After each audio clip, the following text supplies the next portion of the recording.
Καλησπέρα παιδιά, το Team Please. Και λοιπόν, αυτό είναι ένα καινούργιο κανάλι. Θέλω να κάνετε όσοι μπορείτε ένα sub και όσοι μπορείτε, το πιο σημαντικό είναι ένα share. Θέλω να το δείτε όλοι. Θέλω να εξηγήσω κάποια πράγματα που έχουν γίνει στο παλιό μου κανάλι. Δηλαδή το Team Please, και αυτό λεγόταν Team Please. Μου έχει τους 13.500 subs, 13.800 βασικά.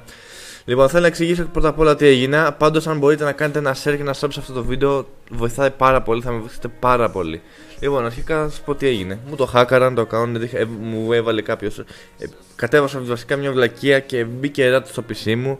Που με αποτέλεσμα αυτό είναι να μπει στο account μου στο YouTube, να μου αλλάξει τα στοιχεία, να μπει στο email, να αλλάξει το email, να αλλάξει τα πάντα, να αλλάξει το κινητό, να αλλάξει ό,τι είχε και δεν έχει να αλλάξει.